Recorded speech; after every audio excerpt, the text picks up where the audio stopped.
What it do, what it does, my people. Estamos de volta com Lippy Talks, finalmente.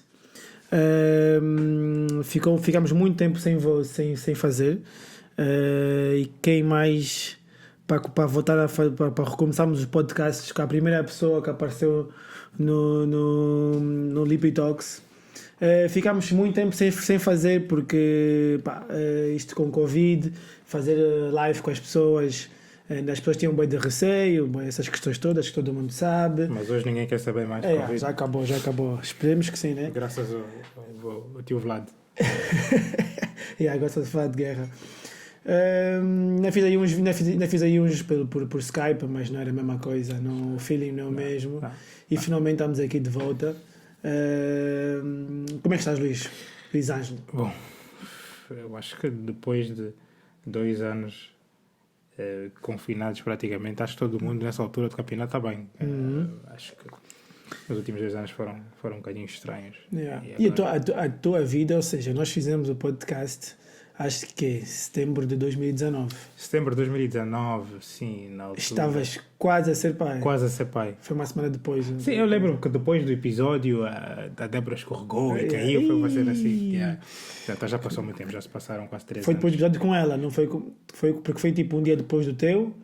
Eu fiz com ela e quando fui deixar a casa... E foi isso, foi com ela. Quando fui deixar a casa, ela escorregou, meu Deus. Exato. Eu disse, eu é que fiz a Débora sair de casa, está escorregando. Eu disse, vamos cancelar o Lippy Talks. Cancelou. Mas foi o quê? Uma semana de... Não, foi... E uma semana depois ela Uma semana depois, E como é que tem sido essa mudança enorme de vida de ter um filho? Desde que cá tiveste?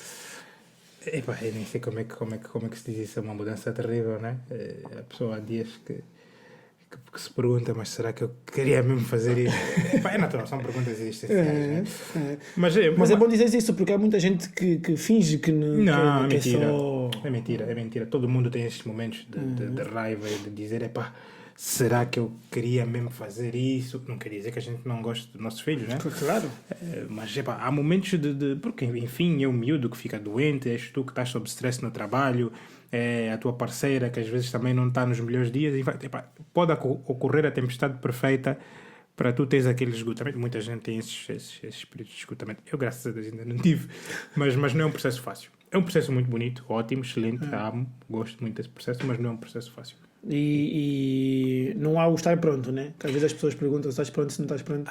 É mentira. Eu acho que há um processo em que tu mentalmente dizes, ok, já quero ser pai, estou no mindset correto para ser pai, mas só estando lá, só passando por certos momentos é que tu consegues dizer, ok, não há o estava pronto. Sim, estavas no mindset certo. Agora, dizer que estou pronto para ter a calma em todos os momentos, estou pronto para ser a pessoa positiva em todos os momentos, isto não.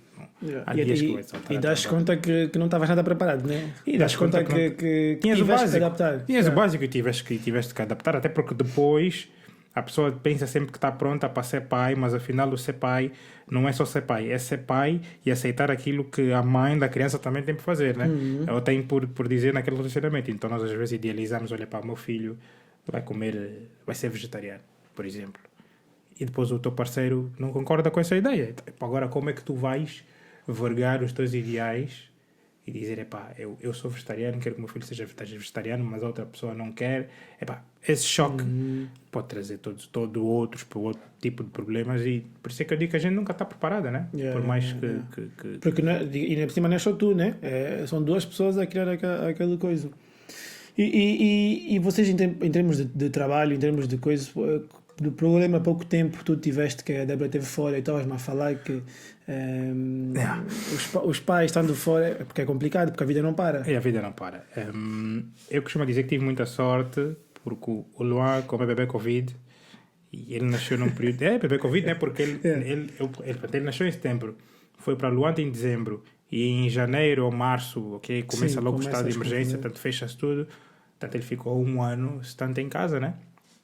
Todos nós ficamos. Eu tive sorte que, por causa disso, presenciei todas as primeiras coisas deles, os primeiros passos, a primeira vez que disse, presenciei muita coisa, né?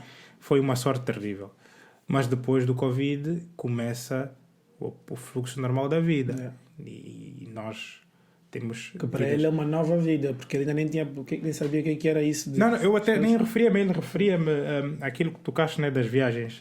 Tanto eu e a Débora temos vidas muito dinâmicas por causa do tipo de trabalho que a gente tem.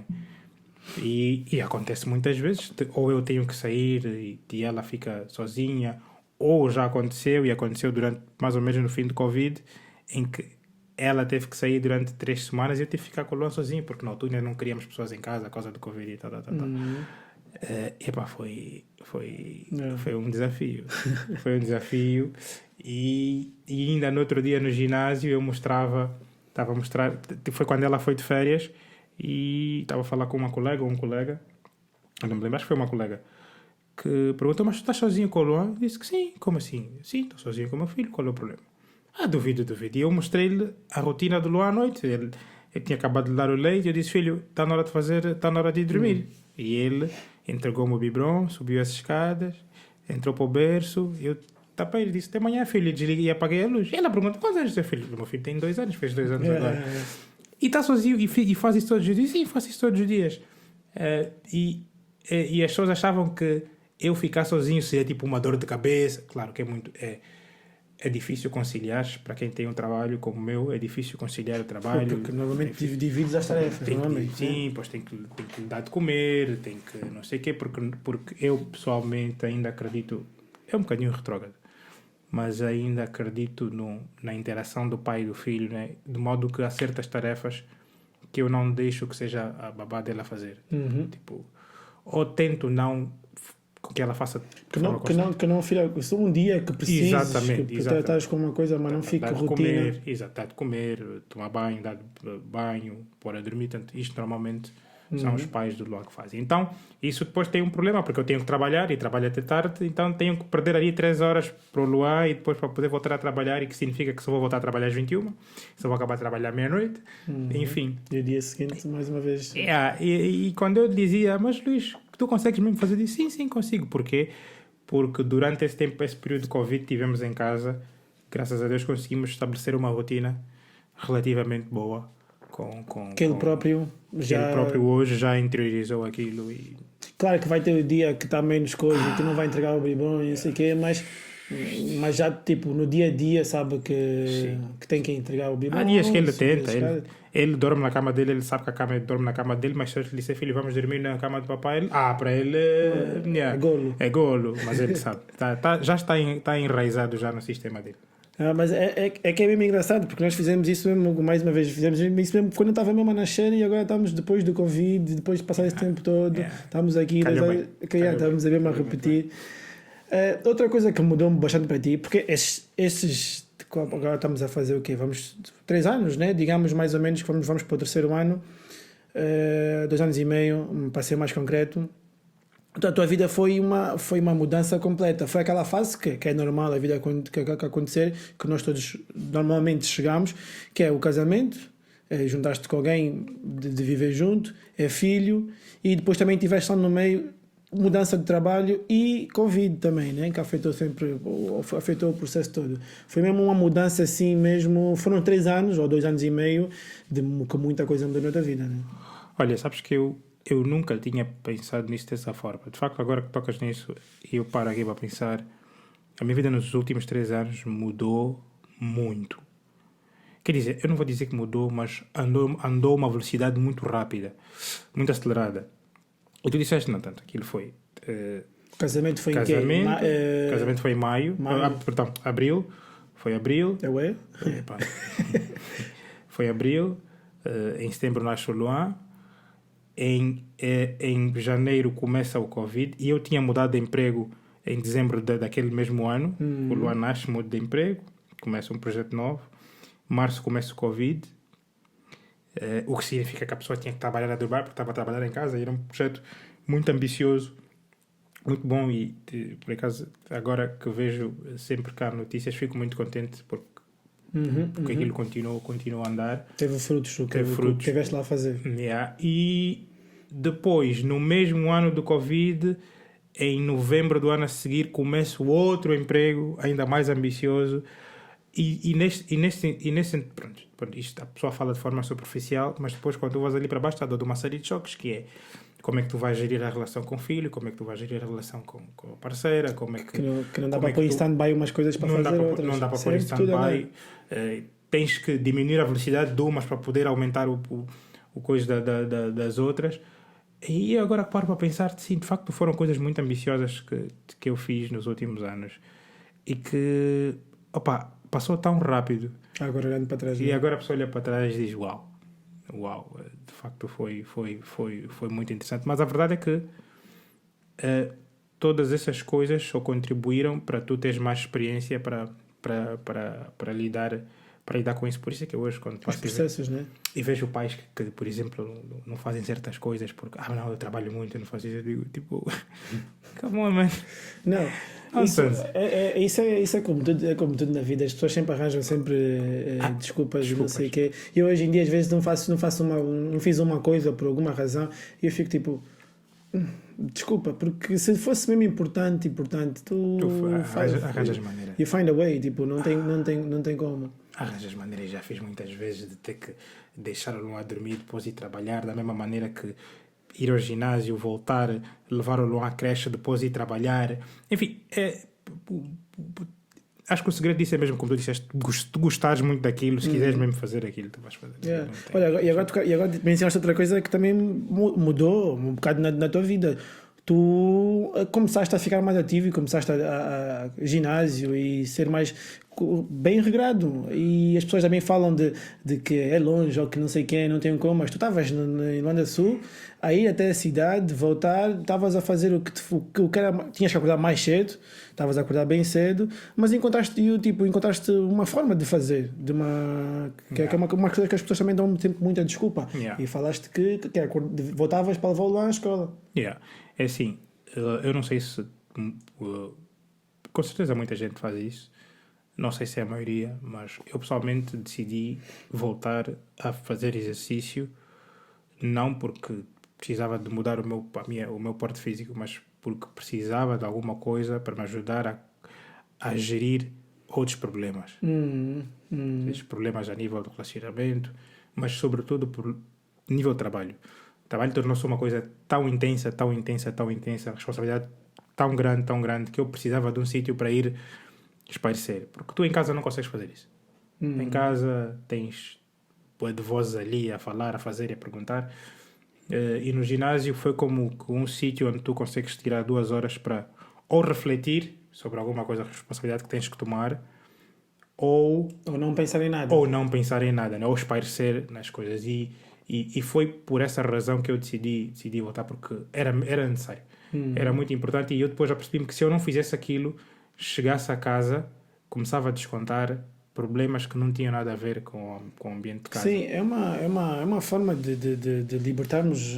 As pessoas esquecem muito isso, o treino, e não gostam do treino, mas quando uma pessoa cria uma rotina e ajuda também a organizar o teu dia, às vezes, principalmente se treinares de manhã, o que não é fácil de organizar, porque tens que acordar muito cedo, o que significa que tens que deitar minimamente cedo também, para conseguir, senão também não estás a fazer nada, vais dormir 4 horas, não estás a fazer nada, mas ajuda-te a organizar o dia, ajuda-te a libertar muita coisa e é muito bom. Tu quando fazes um desporto, tu não pensas em nada enquanto estás a jogar. Tu estás a jogar um ténis, estás a jogar um pádel, estás a jogar um futebol, não pensas em nada, a não ser aquela bola e queres dar naquela bola. Não, ainda mais com o ginásio. É verdade, tocaste um ponto interessante. Ainda outro dia eu estava a conversar sobre isso com um amigo, que houve um dia desses, nos últimos dias, que eu acabei de trabalhar, eram 2 da manhã, tanto fui dormir 2 e alguma coisa, e depois o despertador às 5:30 toca para acordar para ir para o ginásio, e eu levantei já, porque já era o processo automático, mas eu chego lá, deixo as escadas, chego abaixo, eu estava cansado, mas depois eu disse, já estou de pé, vou.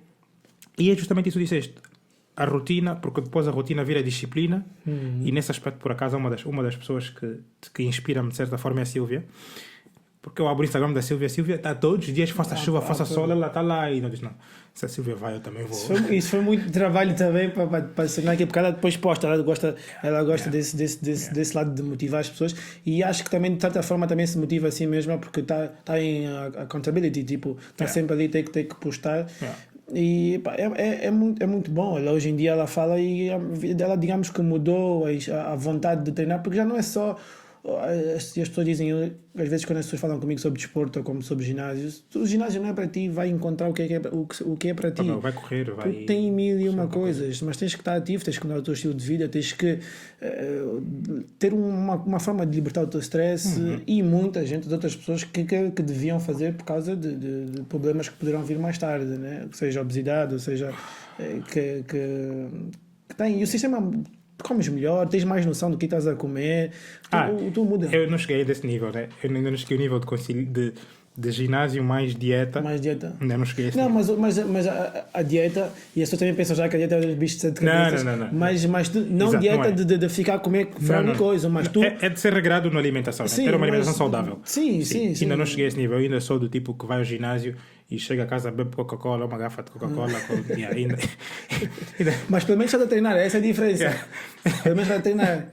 Em vez de 5 para 5 negativo, estás a ir para. Estás a É ir um só para processo. 2, É um exatamente. processo. Ainda no outro dia, depois do ginásio, fomos tomar um pequeno almoço com o Eurico e tal.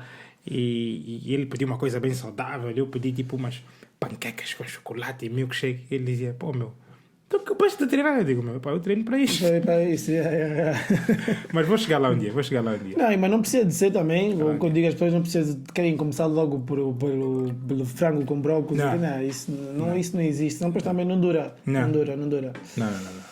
E outra coisa também que já mencionámos um bocado e que também foi uma coisa que mudou muito na tua vida é essa mudança de trabalho e esse percurso que tens profissional que tens vindo a fazer. Yeah.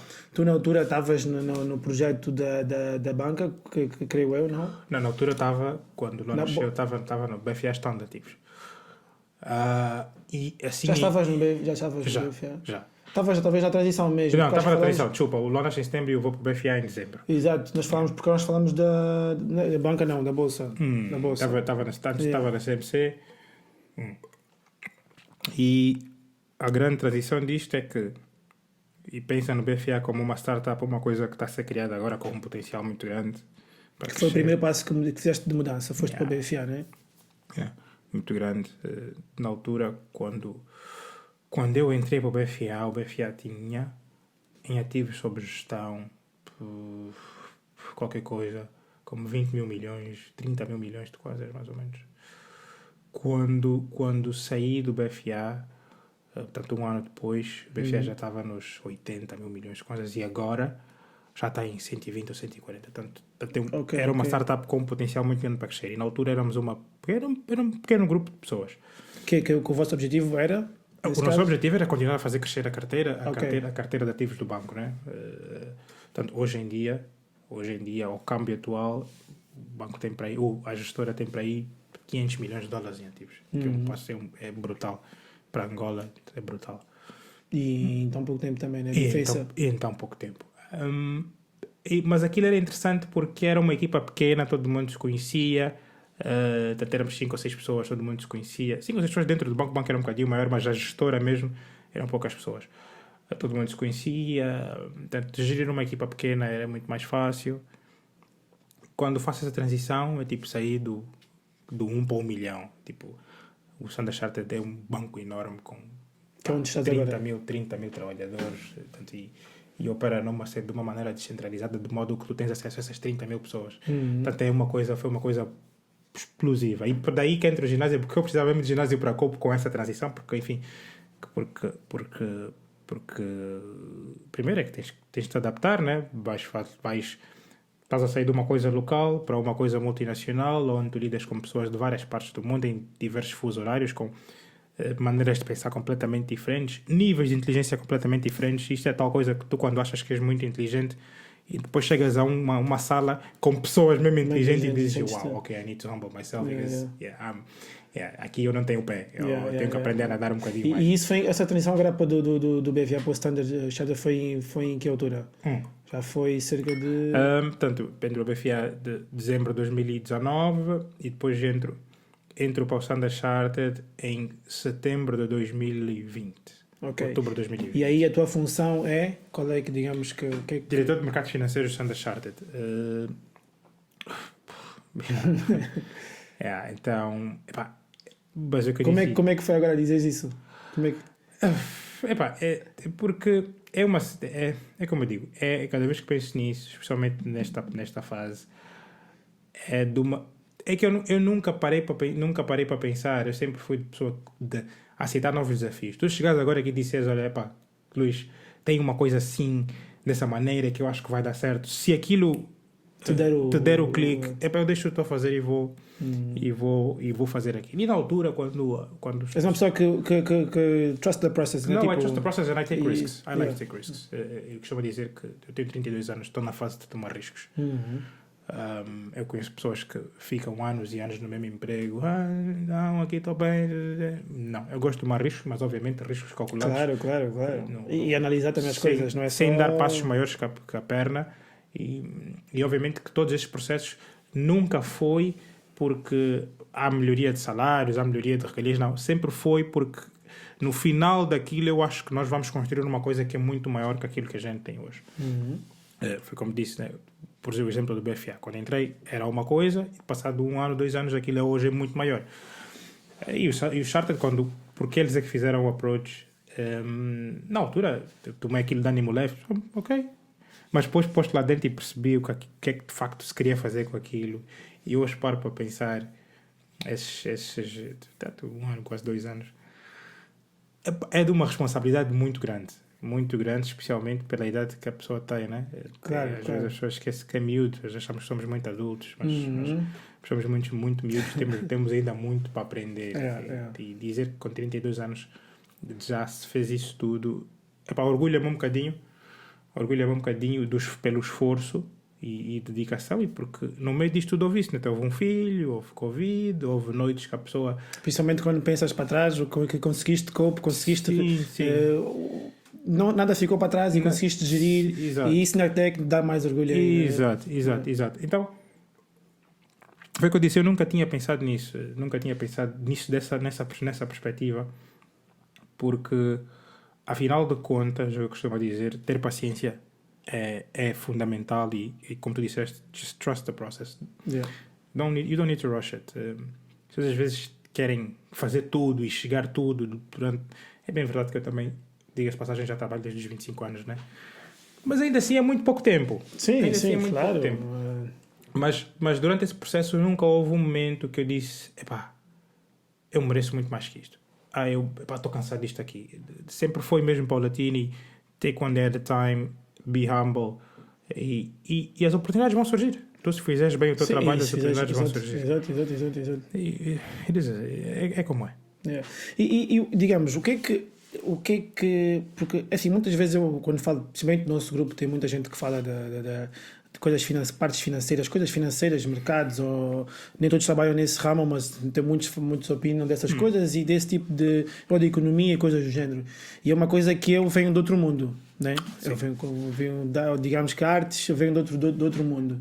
O que é que tu fazes, digamos, o que é que um diretor financeiro, o que é que gera o mercado de capitais, o que é que tu fazes, primeiro para as pessoas perceberem, eu e outras pessoas perceberem que não estão nesse mundo, o que é que consiste esse trabalho? Pronto. Então, o diretor de mercados financeiros, não é o diretor financeiro, é a diferença, é responsável por duas coisas essenciais dentro do universo onde eu estou, que é gerir a tesouraria do banco. Portanto, é responsável por fazer dinheiro para o banco. Só que ao gerir a tesouraria do banco há toda uma série de funções que estão ligadas a isso. Dentro nós chamamos de sala de mercados. Portanto, tem a parte de tesouraria, tem a parte de mercado de capitais e o Standard Chartered tem uma coisa diferente, depois tem a parte de interação com clientes. Mas essencialmente isso é gerir a liquidez do banco. Gerir a liquidez do banco, que em suma é a liquidez dos clientes, né? Porque o banco não tem dinheiro para... Enfim, o banco trabalha com o dinheiro dos outros, né? Então, se amanhã o Carlos Machado for ao banco e disser, olha, eu quero fazer um depósito a prazo, ou quero fazer uma aplicação outra qualquer, e depois ali no contrato vem, ok, você vai aplicar ou depositar 10.000 euros com uma taxa de juros de 2%, o que significa que no final do período tem os 10.000 mais acrescidos de 2%. Há alguém lá no background que está a trabalhar esse dinheiro, porque esse dinheiro tem que ser aplicado em alguma coisa para que possa... Portanto, essa pessoa sou eu. Na verdade, essa pessoa não sou eu. Eu sou a pessoa responsável De quem pelo está a fazer. governance das pessoas que estão a fazer isso. Está a Yeah, fazer essa isso. pessoa não Sim, se- diretor, digamos que tu estás, Sim, estás a controlar as pessoas que fazem Exato. isso, porque devem ser Exato. várias, não, porque... Não, e quando digo isto não é porque estou-me a pôr numa posição superior às outras, não é porque não é mesmo a minha função fazer isso. Claro. A minha função é garantir que as pessoas, que são pessoas muito inteligentes, que fazem isso de forma correta. Fazem isso de forma correta. Obviamente que para fazer isso tens de ter experiência na matéria, mas o meu trabalho é esse, é garantir que aquelas Não, pessoas tem que fazem ter, isso. tu não podes te ocupar também em fazer isso, porque depois não há ninguém a fazer o cheque do que as Exato. outras pessoas estão a fazer bem. E eu não acredito que em- existe E eu não acredito em micromanage. Eu não acredito nisso. E por acaso há dias vi um post do Elon Musk que ele levou uma expressão que eu nunca tive visto. Ele faz nanomanaging. Ou seja, ele, apesar de ser PCE ou CEO, ele interessa-se por tudo o que se passa ali dentro. Ou seja, ele consegue sair de lá de cima, ir lá à área técnica e discutir por coisas técnicas de se está a apertar bem um parafuso no É assim, Tesla. eu não acredito nisto porque eu sou de parte do pressuposto que quando tu vais contratar pessoas, estás a contratar pessoas específicas, especializadas naquela matéria e tens que dar espaço para ela fazer o seu trabalho. Obviamente tens que estar ali a balizar para ela também não fazer aquilo que não deve e para ter limites. Mas não acredito em eu ter que ir lá e dizer, olha, tu tens que fazer o teu trabalho assim. Eu não acredito nisso. Eu prefiro deixar as pessoas trabalharem. Sim, Ele pensa de maneira diferente. Existem Né? relatórios, existem coisas do género para tu Exatamente, analisar há esse tipo controles. de... Ele pensa de maneira diferente. Ele gosta de pôr a mão na massa, o que não é mau todo, mas eu... Mas isso também acaba por também, talvez, provavelmente, não ter tempo para um monte de outras coisas. Ele. Sim, porque é Porque isso. não que existe... E é isso que eu costumo dizer a muita gente. A pessoa às vezes diz, eu quero ser CEO de um Goldman Sachs, Apple, Nissan, Toyota. Este tipo de função é uma função muito complexa. Mas ele só toma decisões... Não, isto é mentira. Não, claro. Ele toma decisões rápidas sobre matérias muito complexas, o que significa que ele tem muita experiência naquela matéria, e são decisões de responsabilidade muito grande. E são pessoas que têm uma agenda extremamente preenchida. Agora imagina um CEO que já tem essa responsabilidade toda, ainda tem responsabilidades técnicas. Ou seja, tu vais acabar por não ter vida pessoal. Não, claro. E normalmente este tipo de pessoas são assim, esse tipo de pessoas como Elon Musk e Steve Jobs, que são pessoas diferentes das outras, né? São pessoas... Normalmente são assim, são tão focadas no trabalho. Que não necessariamente é o certo. Que não é o certo. São diferentes e é como eles gostam de fazer as Exatamente. coisas e têm as suas vantagens e as suas Isso é desvantagens. desvantagem, sim. Não, quando digo isto, não quis dizer que isso com um tom negativo. É porque eu não gosto disso, mas não quer dizer que aquilo esteja errado. São pessoas com uma maneira diferente de ver a vida, mas eu não gosto disso. Yeah. Eu gosto de chegar a casa, abrir uma garrafa de vinho para beber. Pode não ser dia de semana, mas durante o final de semana.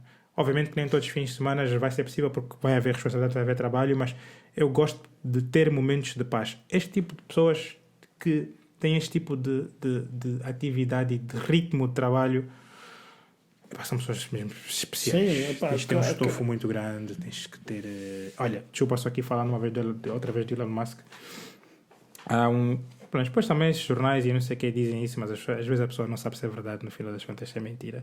E que diziam que quando ele estava a começar o projeto do SpaceX,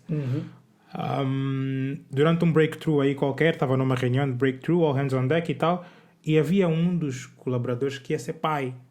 Ou foi pai. E ele diz, olha pá, chefe, eu tenho que sair porque a minha esposa deu a luz. E ele diz, olha para o meu amigo, tu tens que decidir. As pessoas que estão aqui para mudar o mundo. Então, tu se não estás committed to the project, you better leave. Então, estás a ver o tipo de pessoa, o tipo de mindset que ele tem. Se é errado ou é certo, isso depois podemos discutir numa Sim, outra porque ele depois na por cima é uma pessoa que diz isso e que ele possivelmente faz isso. E ele faz isso. Ele faz isso. Não é aquele tipo de pessoas que diz isso, mas depois não dá o exemplo. Mas se queres fazer aquilo, isso é como ele funciona e é o tipo de pessoas que eu também quero ao lado dele, pessoas como ele, mas não é para todos, nem todo mundo é assim e cada um com a sua forma de trabalho, de gerir a vida, cada um com a sua filosofia de vida. Exato, né? exato. Sim. Não, aí que está, falamos das vantagens e desvantagens, depois tem vantagens de poder estar a acompanhar a vida do teu filho, outras vantagens de poder ter family time, de conseguir ter outro projeto também com algum hobby que te interessas, não? Pessoas que são mesmo aquilo. Eu há pouco tempo estive a analisar um gajo, por acaso eu não conhecia muito bem há pouco tempo, é um youtuber, chama-se MrBeast. Ok. mas é literalmente dos maiores youtubers que há aí do mundo e ele, desde os anos, desde os 11 ou quê, ele focou-se no YouTube, ele ama o YouTube, ele não gosta de outras plataformas, ele não gosta de nada, ele ama o YouTube, ele não vê filmes, vê muitos poucos filmes, não vê séries, não vê nada. A vida dele é o YouTube, é estudar como é que consegue fazer canais crescer mais, como é que consegue fazer o canal dele crescer mais. Ou seja, ele tem vídeos que gasta, ele fez uma representação, digamos, com pessoas reais do Squid Game, por exemplo. Foi um vídeo que ficou viral, sei lá quantos milhões de views. Só naquele vídeo ele gastou 4 milhões de dólares, só naquele vídeo. Ele tem empresa criada, tem estúdio, tem coisas. É uma cena de outra escala. Professional YouTuber. Sim, professional YouTuber, tipo, for sure. E a forma, aí está, ele era um tipo de pessoa que tudo que ele tem ou o tempo que ele tem é YouTube. Ele foca-se no YouTube, ele não tem relação, na altura não tinha relação, é só YouTube. Mas nem todo mundo tem esse tipo de approach, nem todo mundo acha que isso é a maneira certa de fazer, de ter relacionamentos. Ele não tem vida social, não tinha. Agora digamos que a vida social dele é com os próprios colegas do canal de YouTube. Mas ele cresceu e ele teve no Joe Rogan. E o Jogo dizia-lhe um filme, eu não sabia o filme, nunca viu. Aquele filme nunca viu nada. Tipo, não é. It's not his life. It's not his universe, né? Não é o universo dele. Ele está focado numa coisa e é aquela coisa e o caminho. E pá, isso é cada um com a sua. Olha, não está errado nem está certo. Isso é cada um com o seu calling também, às vezes. Olha, tu acho acho que usaste o termo certo. Cada um com o seu calling, né? Que há pessoas que acreditam em dons e não sei o quê. Eu pessoalmente acredito que o dom está associado também a trabalho e paixão. Sim, trabalho e paixão e dedicação. Eu, apesar de não concordar com o estilo de vida, a filosofia de vida dos Elon Musk, dos Steve Jobs e por aí em diante, acredito piamente que qualquer trabalho, se tu queres atingir alguma coisa, e nós, no final das contas, vai gravitar tudo em qualidade de vida, que depois toca em dinheiro, vai tocar tudo lá, não é? Infelizmente ou infelizmente vai lá tudo. Tu não consegues fazer isso sem sacrifícios e quando falo paixão é porque tu a dada altura vais ter que sacrificar alguma coisa na tua vida para fazer isso. Escolhas, vais ter que sacrificar. Se vai ser os sábados e os domingos, se vai ser a família, se vai ser a alimentação, alguma coisa tu vais ter que sacrificar para tu fazeres uma coisa bem feita, porque as tuas 24 horas, os teus 7 dias da semana, se tu tirares as 8 horas de sono, mais a 1 hora do almoço, mais a hora do café, não te vais chegar para construir aquele projeto. Eu não acredito nisso. É verdade que há pessoas que têm sorte, que não é mau, que do dia para a noite conseguem alguma coisa e a vida muda. Mas sim, não é a maioria. Não é a regra. Não é a regra. Não é a maioria, muito pelo contrário, é uma minoria. Mas uma minoria muito pequena, passa aqui a redundância. Tu vais ter que sacrificar alguma coisa. Vais ter que... agora, tens que... acho que saber sacrificar ou escolher o que é importante. Exatamente, escolher o que é importante, se vai ser a família, se vai ser os sábados, se vai ser... mas alguma coisa tu has de sacrificar porque tu és arquiteto e já fizeste projetos e teses e não sei o quê. É uma maneira, é um exemplo claro. Tu para construir uma tese, tu não vais fazer uma tese só a fazer a tese das 8 da manhã às 15 horas todos os dias. Vai haver dias que vais ter que trabalhar, vais ter que ir até às 3 da manhã, vais ter que ir até às 2 da manhã. Vai haver dias, porque a tua vida só não chega, porque há outras coisas a acontecer no teu dia a dia. E como faz as 8 horas de sono, há muita gente que tenta fazer várias coisas, tenta ter a família, tenta ter o trabalho, e acaba por não conseguir as 8 horas de sono, diminui para 5 horas de sono, e é a escolha dele. Se ele consegue funcionar assim, há pessoas que não conseguem funcionar assim, há pessoas que precisam das 7 horas, das 8 horas, porque é mesmo, parece que está mesmo já no DNA de cada pessoa. Há pessoas que não conseguem mesmo essa coisa das 5 horas, outras que precisam mesmo das 8 horas. E cada um com as suas escolhas e com as suas opções, porque a vida nós chegamos muitas vezes a caminhos que temos que decidir, vamos para a esquerda ou para a direita. É uma constante pergunta de vamos para a esquerda, vamos para a direita. Seja trabalho, seja escolhas, seja treinar aqui ou treinar ali, é tudo escolhas. E essas escolhas é que fazem o teu caminho na vida. Sim, as escolhas são difíceis, nós às vezes temos medo de tomar escolhas difíceis, e às vezes as escolhas difíceis as pessoas pensam que é meramente trabalhar, não é? Tenho que trabalhar muito. Não, mas às vezes que as escolhas difíceis são até as coisas mais pequenas que tu não te das conta, como ficar calado no momento certo. Por exemplo. Sim. É verdade, pode mudar a tua vida. Todas essas coisas, tanto somando, o que eu quis dizer é que não há, para a gente atingir uma coisa grande, fazer uma coisa grande, não há uma rotina normal. Sim, exato. E uma vez estava, foi que semana, 2 semanas, também estava a ter uma conversa mais ou menos nesses temas. E estava a falar, às vezes falamos dos Elon Musk ou não sei o quê, e pronto, isso é uma escala que, digamos que o dinheiro já é grande, já é uma escala que achamos que é maior por causa do dinheiro e por causa da fama e isso tudo. Mas um homem do circo, uma pessoa que está no circo, ele vai ter que sacrificar algumas coisas. Porque se ele tem família que não está no mundo dele de circo, de viajar com ele não consegue, vai ter que sacrificar, vai ter que ter alguém que percebe que ele vai ter que viajar sei lá quanto tempo durante o ano, porque é dois mundos completamente diferentes. O mundo dele é viajar, é estar no circo, é esse. Há pouco tempo, e depois nessa mesma conversa mencionei o tema do documentário na Netflix, 12 Peaks, não sei se já viste. Não. Os 12 Picos. Não. É um gajo onde Palês ele decidiu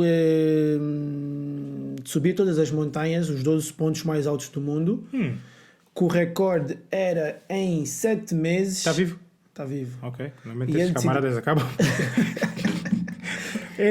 O recorde, se não estou em erro, era 7 meses e ele decidiu fazer em 2 meses, Uau. 7 semanas, algo do género. Ou seja, completamente diferente. Ele tinha vindo da Army, whatever, já tinha um mindset diferente, mas decidiu fazer isso, digamos que do nada. A mulher, o meu marido está a tentar bater recordes completamente loucos, pode morrer em qualquer um dos picos que está a subir. Tem que perceber que ele vai. It's gonna be gone for a while. Tipo, É por isso que temos que escolher os parceiros certos, né? Exato, que tem que nos perceber. apoiar, né? Que tem que nos perceber, e mesmo quando não concordam com esse tipo de paixões, loucuras, vamos chamar,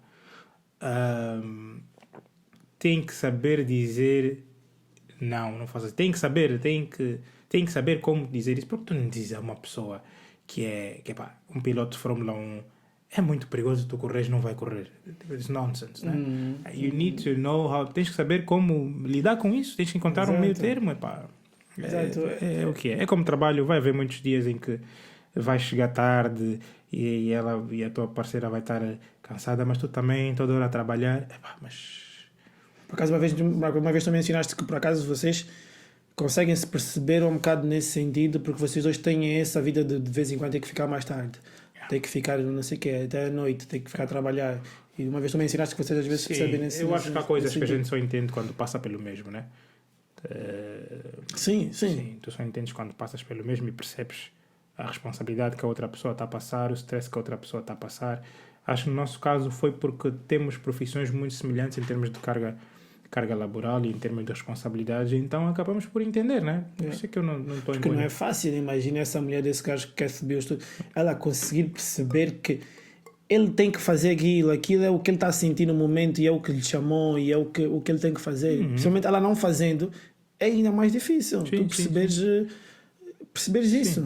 E no caso, tu se invertes os papéis, no caso, se fosse ela, pior ainda, porque normalmente sabes como é que as mulheres são mais apegadas aos filhos e tal, e nós, homens, infelizmente, às vezes temos... O link é diferente também, né? E usamos isso como chantagem para impedir que elas façam certas coisas, né? Dizendo, olha, vou ter que ir uma vez em trabalho de um mês e tu vais, leva a criança. Não se faz isso, né? Não é o correto, né? Se há uma pessoa que é apaixonada por aquilo que faz e quer fazer aquilo, tem responsabilidade, o que nós temos que fazer é apoiar. Nós temos que apoiar, independentemente da gente gostar ou não.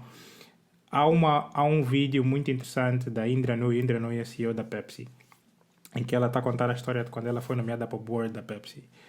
E ela começou e aquilo depois deu um problema porque a Kim Kardashian comentou, nada contra a Kim Kardashian, mas ela comentou, mas eu acho que ela perdeu uma oportunidade para ficar calada porque ela não entendeu o raciocínio da senhora. A senhora dizia assim, ela começava assim, women cannot have everything.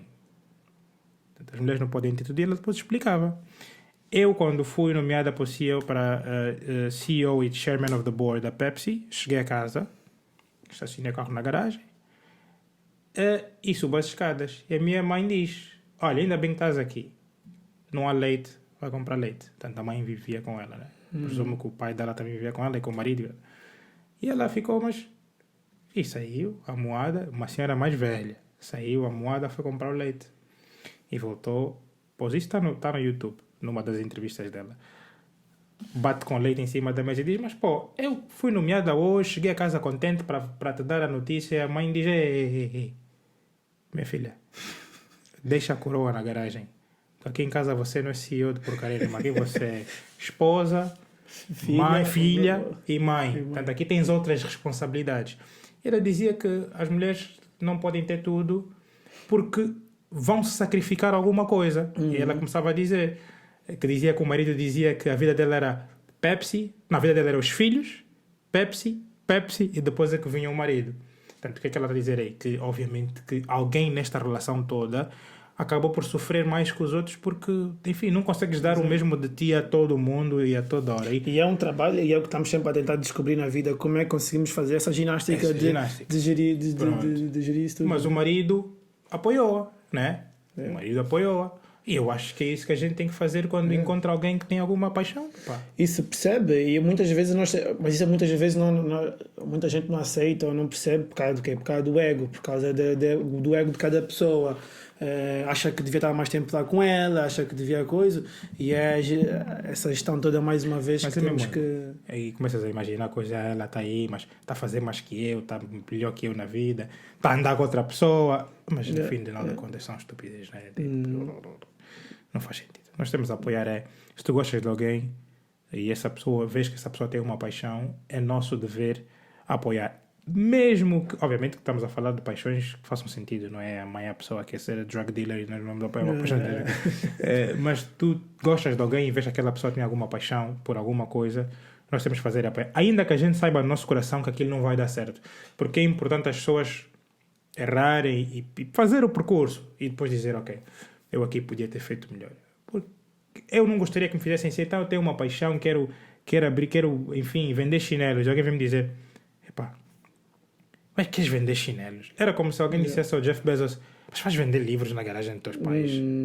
E que provavelmente lhe disseram. E olha onde é que os livros, onde é que os livros chegaram. Eu acho que é por aí. Só porque muitas vezes muitos não vão chegar lá. Infelizmente não vamos chegar todos. Não vamos chegar todos. É o normal, porque muitas vezes não ficaram com tanto tempo na garagem como ele ficou. Muita gente não fez os acertos certos para depois melhorar. É complicado, é muito diferente e é relativo, mas cada um tem a sua...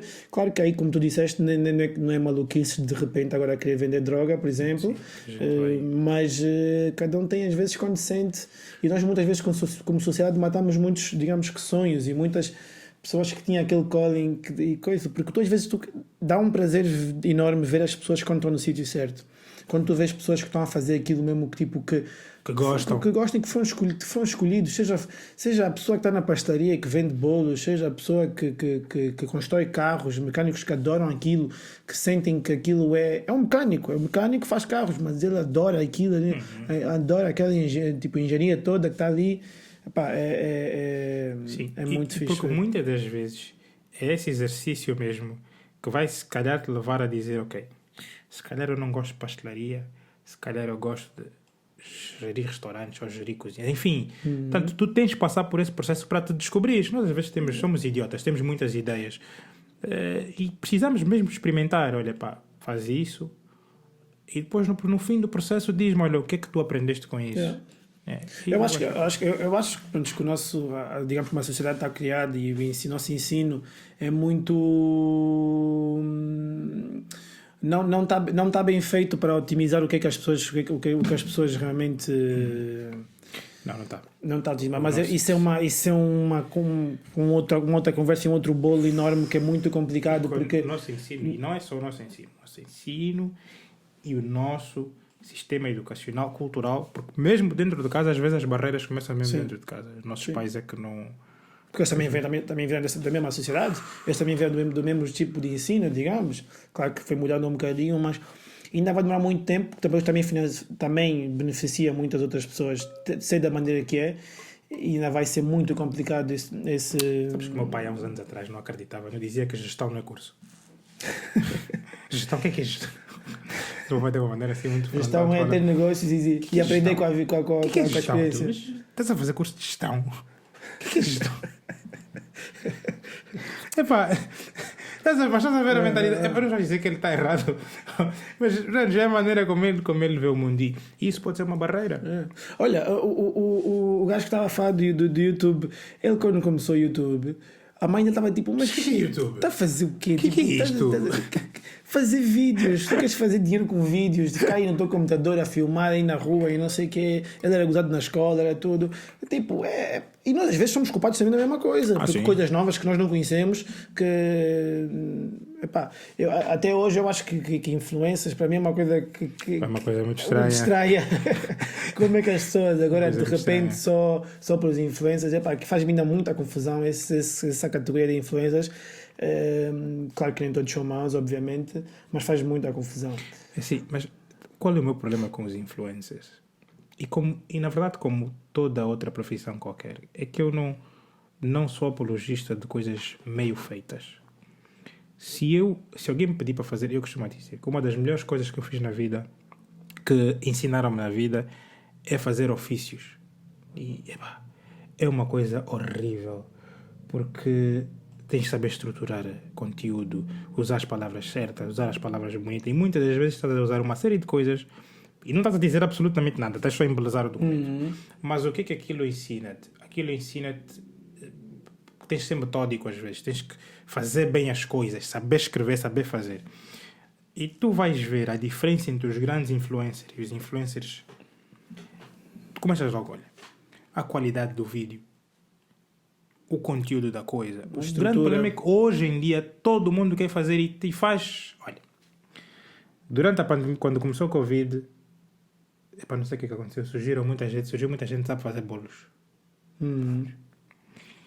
Mas eu se vou fazer um bolo, epá, eu tenho que fazer um bolo em condições. Não é porque eu sei fazer bolo que eu estou no direito de vender bolo. Quanto mais dizer, apoiem o meu negócio. Tá bem, mas como é que eu vou apoiar uma coisa que é average? E eu vou conseguir dizer... E que não estás a ver, talvez, não estás a ver o esforço da pessoa para estruturar bem as coisas. Sim, esse é que é o meu problema. Porque vejo muita gente que é influencer for fun e que depois acha-se no direito... vejo muita gente que vê as minhas stories, mas não põe like. Não, eu não ponho like porque aquilo não me atrai. Aquilo está mal feito. Aquilo não é bom. Sim, É bom para alguns, para mim não. Isso não me obriga a pôr like. E as pessoas ganharam essa mentalidade de que eu estou a fazer, então vocês têm que acknowledge that I'm doing.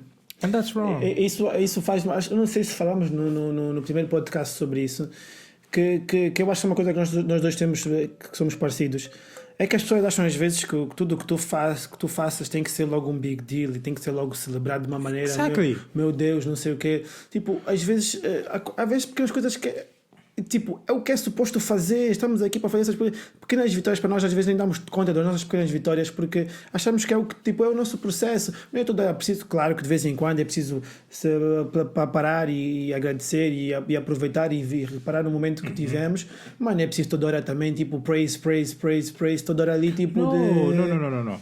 Isso e os influencers têm muito isso, porque isso vicia, torna-te vain. E depois tu acabas por entrar naquela espiral de que idealizaste que és uma pessoa muito boa porque todo mundo diz que és muito bom, mas é mentira. E o que a rede social faz também, os likes fazem isso. E depois, quando vens para a vida real, é tal coisa do aluno que é todo mundo sempre diz que és muito inteligente, já está no meio de pessoas que dizem que és inteligente, mas quando tu vais para um outro meio de pessoas e aí sentes-te tipo ofendida, estes gajos não gostam de mim, não é que não gostam de ti. Há pessoas de facto que fazem aquilo que tu fazes melhor. Então, a rede social. E esse é que é o meu problema. Tu quando vais fazer uma coisa, tens que fazer uma coisa bem feita. E tu tens vários exemplos no mercado. Eu se quiser, lá está. As pessoas às vezes dizem que eu quero ser CEO de uma empresa. Ser CEO de uma empresa é uma coisa muito séria. E aquelas pessoas que ali chegaram são pessoas que trabalharam muito. O discurso não é decidiram ser CEOs. Sim, não decidiram ser CEOs. E o mesmo é que podemos trazer aqui para baixo. Por isso é que eu tenho um grande problema com muita gente que agora decidiu ser influencer, que pá, para mim aquilo, o dia que o Instagram deixar de existir, eu não sei como é que essa gente vai fazer. Não sei como é que a gente vai fazer e nem me refiro a monetizar aquilo. Refiro ao meu próprio ego da pessoa. Aquilo depois, tu crias uma imagem de ti própria que às vezes pode ser muito distorcida daquilo que de facto é. É que tu encontras hoje em dia, o Instagram, por exemplo, tu encontras cada pessoa a tentar fazer o que já milhares de pessoas fizeram, muito parecido, sem nada a diferenciar, que ficas tipo... E depois há pessoas que estão a meter tudo nisso, tipo, todas as chips nesse coisa. Não estão a se especializar em nada, não estão a criar relações com nada, não estão a criar experiência em nada. Pá, é alarmante que há muita gente aí que depois, se um dia, principalmente isto monetizar, não sei se vai durar quanto tempo, se por acaso acabar, vão se encontrar numa situação muito complicada. Yeah. E é o que eu disse, nós temos de fazer bem as coisas, e aqui dando mais um exemplo de uma história que um amigo meu, colega, também conta. Houve uma vez ele fez um documento que tinha muitas gralhas e apresentou o documento no conselho e o chefe dele na altura pega no documento. Quem escreveu esse documento? Foi o fulano. Olhou, vamos usar uma caneta. Começou a arriscar. Olha, vai ver aquele documento ali que o fulano fez. Depois a pessoa vai ver e olha e diz, não, uau, eu ainda tenho muito que aprender. E acho que a essência é essa, né? Nós temos precisamos dessas lições dessas lições na vida. Outra coisa que eu quero tocar antes de deixar ir, tu, pronto, nós tivemos aquele podcast e depois tu em Luanda, por acaso foste convidado, não sei se pudeste que era um projeto do amigo teu também, foste convidado 2 vezes, não estou em erro, para o podcast para falar de mercados financeiros, correto? E agora estás com uma nova, digamos que, como é que eu posso chamar? Um segmento dentro desse podcast. Que nesse caso vais ser tu a falar com as pessoas, vais ser tu o host. Como é que tem sido e como é que foi o primeiro episódio que gravaste? E... Foi interessante. Eu acho que tive um bocadinho de influência nisso, porque fiz o primeiro podcast, quero aqui dar-me props. Não, mas é verdade, não estás a mentir, é verdade. Portanto, nós, depois de eu ter feito o Lippy Talks, passado algum tempo, ele convida-me para fazer o primeiro podcast com conteúdo financeiro. Fizemos na altura, inclusive, via WhatsApp, nem foi presencial sequer. Sim, porque vocês mencionaram que era só áudio e depois era só áudio, foi durante Covid, foi via WhatsApp, enfim, fizemos. E ele disse-me que aquilo teve uma repercussão muito grande a nível de literacia financeira. Tanto Covid passa, ele convida-me outra vez para fazer um outro podcast como convidado. Sobre conteúdo financeiro, mas noutra vertente, que também, enfim, aquilo as coisas deve ter uns 3.000 viewers para aí. Que na altura era acho que o segundo vídeo com mais viewers no coisa. Que significa que as pessoas gostaram do conteúdo. E houve um dia que eu disse, bom, é bem verdade que as pessoas precisam de literacia financeira, mas também há muitos temas, porque o grande problema não é opinar. O grande problema é opinar sem saber do que se está a falar, e eu acho que em Angola, no mundo, há muito disso. Todo mundo opina sobre tudo.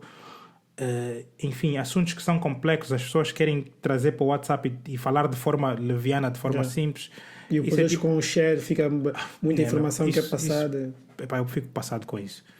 E disse, bom, falei com ele, olha assim, há este tema agora aqui que está a acontecer, na altura foi no princípio do ano, a apreciação cambial, enfim, disse, olha, que tal, vamos experimentar, se tu quiseres, fazemos um podcast, mas não como literacia, mas discutimos um tema concreto, pegar no podcast durante 1 hora e só desconstruir aquele tema. Assim não estamos a ensinar o beabá, estamos a fazer um bocadinho mais. E olha, na altura, eu disse, olha, sugiro, se quiseres eu chamo o Carlos Rosado. E foi isso, né? E o primeiro episódio acho que foi muito bem recebido e agora há a intenção da gente continuar a fazer podcasts desse género, porque eu acho que ainda não se partilha informação em Angola conforme... E aquelas perguntas que eu fiz ao Carlos sobre o jornalismo foram propositadas porque o nosso jornalismo é uma lástima. O nosso jornalismo é mau. As pessoas no WhatsApp são péssimas, porque foi o que eu disse, querem falar temas complexos que tem aqui alguma academia por trás de forma leviana. Epá, isto passa-me. Eu fico muito passado com isso. E acho que vale a pena termos isso não para ensinar, mas para dar uma plataforma para as pessoas falarem. Conteúdo e não é fofoca, não são coisas do dia a dia. E cria interesse nas pessoas. Se calhar vai sair dali um jornalista, se calhar vai sair dali alguém que quer trabalhar trabalhar com dinheiro, com mercados, com dinheiro. Porque é o conteúdo, é pessoas ouvirem coisas de qualidade, que às vezes até pode estar errado em algumas coisas, porque a opinião daquela pessoa nem sempre está certa ou não está errada, mas são opiniões e depois pega em duas opiniões, faz a sua própria opinião e é muito conteúdo. E depois parabéns pelo podcast que tu viu o podcast. Obrigado. E estava fixe, o senhor também tem bom engagement e ele é jornalista, claro que sabe falar. E foi muito fixe, porque estava a dizer também como isso do WhatsApp. O WhatsApp é uma coisa também que me irrita muito, porque ainda mais os mais velhos hoje em dia têm acesso ao WhatsApp, têm acesso, digamos, não é bem rede social, mas é esse tipo de aplicações que eles muitas vezes não sabem fazer não sabem o filtro, não sabem coar o tipo de informação.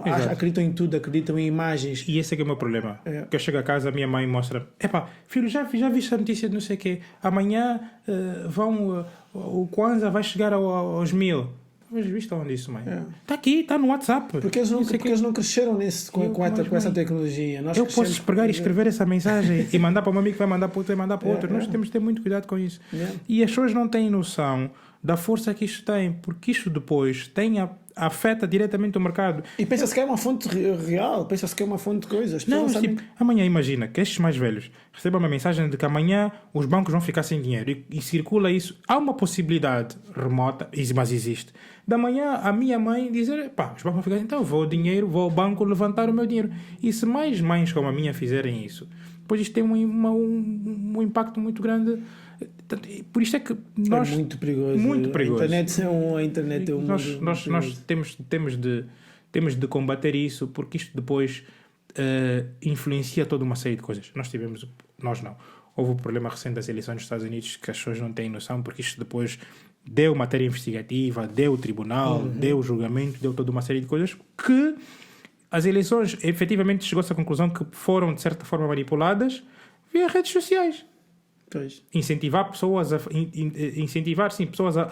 a tomar decisões via aquilo que se escreve numa rede social. É muito perigoso. É muito perigoso. E muitas vezes também depois as influências também, hoje em dia, às vezes já vêm com essas influências também, que às vezes é muito perigoso. A internet é um sítio muito perigoso. E depois há uma coisa bem engraçada, que são os quotes. Né? Os quotes. Eu só faço o que não sei o quê. E depois os quotes têm esse problema. Porque a pessoa se revê nos quotes e alguém uma vez diz: quando tu estás errado, para de arranjar quotes que justifiquem a tua estupidez. E é verdade, tu quando já tens um preconceito para alguma coisa, vês esse tipo de matérias ou no WhatsApp, ou no Ango Notícias, ou seja onde for, tu depois apegas-te aquilo, como dizes: então, eu tinha razão. Porquê? Porque o que tu queres é ter razão, não é... Aí está o nosso ego mais uma vez. Porque às vezes, hoje em dia até páginas credíveis que às vezes estão a fazer erros enormes. Sim, Bloomberg. Exatamente, notícias que tu ficas tipo, como é que é coisa? E das codes, isso aparece aí, o Elon Musk só dorme 4 horas por dia. Então ficam aí pessoas a dormir 4 horas por dia, não conseguem ser produtivas porque estão a dormir 4 horas por dia, mas porque pensam porque esse é o segredo, porque o Elon Musk faz isso. Há uma que eu amo, que é: o salário é o que te dão para ti. É uma coisa assim que as pessoas, muita gente ainda acha... Para destruir os teus sonhos, ou algo assim porque muita gente ainda acha que trabalhar e ter um 9-to-5 job é algo mau. E não vais ficar rico a partir daí, porque para ficar rico tens de ser empreendedor. Porque essa startup é muito bonita. Porque a startup que dá sucesso é muito bonita, mas quantas estão aí Isso para mim é uma estupidez muito grande. Dizer isso a uma pessoa, dizer: olha, não trabalha... E que tal usar o teu salário para fazer crescer o teu sonho, para fundar o teu sonho? Podes usar por aí, podes ir por aí? Sim, podes ir por aí, como tu próprio podes enriquecer o teu salário. Em Angola dizia-se muito isso. Claro. Tu podes enriquecer o teu salário. Podes chegar a posições em que, de facto, tens um salário que te torna uma pessoa... Existia carreiras e carreiras que... Exatamente. E continua-se a vincular este tipo de coisas. Resultado: há pessoas que não se focam no seu trabalho, estão ali a ocupar o lugar de outra pessoa que podia estar ali a trabalhar porque ele tem um salário, mas depois também quer ir fazer um negócio porque ele quer ser empreendedor. Ou então comete o erro de largar o trabalho sem ter experiência para abrir negócio E depois o negócio faliu porque não tinha experiência. Não, é assim, todo mundo que quer abrir alguma coisa on the side tem, no princípio, fica ainda no teu trabalho. Fica ainda no teu trabalho. Ganha experiência e depois é que tomas. Porque nem todas as melhores ideias dão certo. Há mil e uma ideias aí que são tipo, uau, já devia existir isso há 1000 anos. Não dá certo. Por causa de vários erros que se possa fazer, por causa de várias alturas, por causa de vários mercados. Sim. Porque isso de boa ideia, todos nós todos temos boas ideias. Às vezes sonhamos coisas, mas foi fazer. E eu não sou contra o empreendedorismo, muito pelo contrário. Muito pelo contrário. Não és? Não sou contra o empreendedorismo. Muito pelo contrário. Sou contra as pessoas serem extremas e acharem que só aquilo é que está certo, só isto é que está certo e tudo o resto é errado. Isto é que assim, não existem caminhos perfeitos. Todos os caminhos têm um fim. Yeah. Bom, quase todos os caminhos têm um fim. Bom, se é por via do teu salário, queres atingir a carreira de CEO, foca-te naquilo. Sim. Agora, se queres ser empreendedor, foca-te naquilo, mas tens que ter alguma bagagem para fazer aquilo. E cada um perceber o seu caminho e o que é que tem, porque há pessoas que são perfeitas e são feitas para ter carreira. Que dá para ver mesmo que é o estilo da pessoa é ter carreira. Sim. Isso é cada uma coisa. Sim. Epá, Luís, mais uma vez, acho que já batemos aqui 1 hora. Eu acho que já. Passou aqui 1 hora. Mais uma vez, obrigado. Eu é que agradeço. Conteúdo bom mais uma vez, como sempre. Não vou brindar contigo porque estou a beber água. Hoje não me apetecia. Não tragas azar. E, epá, quem sabe daqui a talvez mais um tempinho. Mais 2 anos, mais 3. Fazemos o coisa. Fazemos outra. Sabes que é um prazer sempre estar aqui. É um prazer conversar contigo, porque eu estou a fazer um podcast, mas estou a conversar com um amigo que converso todos os santos dias. Então, para mim Não, e muitas vezes eu fico a dizer às pessoas... É impressionante como é que o podcast ia fixe fazer, porque quando é que nós sentamos mesmo, tipo 1 hora aqui a falar 40 minutos sobre os temas e saber sobre coisas e saber sobre as eu acho até que aqui uma sugestão, se calhar aqui pôs mais 2 ou 3 cadeiras. Sim, estava. Convidei amigos teus que é para fazer aqui 2, mas um deles sempre a Maiara, sempre dá desculpa, mas vamos falar de quê? Vamos agarrar o camarada vem só, e vai, não te preocupes, vamos falar. Mas inicialmente não tinha, já pensei nisso e acho que tem alguém já em mente, alguém, nesse caso 2 pessoas que viram cá. E também temos aqui mais uma coisa e avançar com isso. É sempre bom conversar contigo. Obrigado. Já sabem, subscrever o canal, like, agora é mais que nunca para ver se o canal volta as pessoas a saberem que estamos de volta. E fiquem atentos que vai sair muita mais coisa aí. Parem de estar a ver os influencers que não vos ensinam nada. E sigam aqui. Foi um clique do canal. E share. E estamos juntos. Bye bye.